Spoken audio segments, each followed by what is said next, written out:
27 იანვარს სერბეთის დედაქალაქში ათასობით ადამიანი შეიკრიბა. ისინი მთავრობის მიერ უნივერსიტეტების წინააღმდეგ მიმართულ ქმედებებს აპროტესტებდნენ. წელიწადზე მეტია უნივერსიტეტები ავტოკრატი პრეზიდენტის ალექსანდრ ვუჩიჩის მმართველობის წინააღმდეგ მიმდინარე საპროტესტო აქციების მთავარი ძალაა. მომიტინგეებმა აქცია ქალაქის ცენტრში ბელგრადის უნივერსიტეტთან.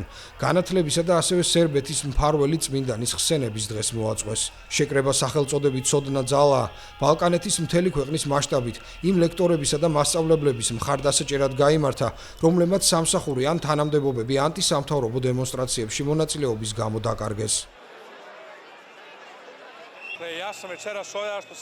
დღეს აქ ვარ, რადგან ბოლო წელიწადნახევრის განმავლობაში ყოველდღიურად ვიბრძოდით. დღეს კი წმინდა საბას დღეს აღნიშნავთ და ამ ბრძოლის დასასრულს ველით. 28 დეკემბერს არჩევნების შესატარებლად ხელმოწერები შევაგროვეთ. გსურს კიდევ ერთხელ ვაჩვენოთ, რომ ერთი თვის შემდეგაც არ შეგვიმცირებია ზეწოლა. ქუჩებში ისევ ბევრი ხალხია. ჩვენ ბოლომდე ვიბრძოლებთ. სტუდენტების მიერ ორგანიზებული დემონსტრაციები პირველად 2024 წლის ნოემბერს ნოვისადში რკინიგზის სადგურზე ბეტონის კონსტრუქციის ჩამონგრევის შემდეგ დაიწყო. როგორც ცნობილია, ინციდენტს 16 ადამიანის სიცოცხლე ემსხვერპლა.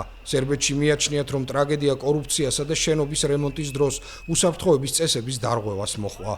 ქვეყნის მასშტაბით გამართული საპროტესტო აქციები სერბეთში ბოლო წლების განმავლობაში ყველაზე ხანგრძლივი და მრავალრიცხოვანი იყო. დემონსტრაციებში ასობით ათასი ადამიანი მონაწილეობდა.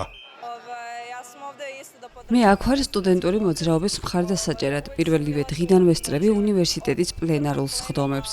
ყოველთვის აქ ვარ. დაძაბულობა არ ცხრება. ჩვენ კვლავ ვიბრძვით. ვფიქრობ, რომ წარმატებას მივაღწევთ და ყველაფერი კარგად იქნება.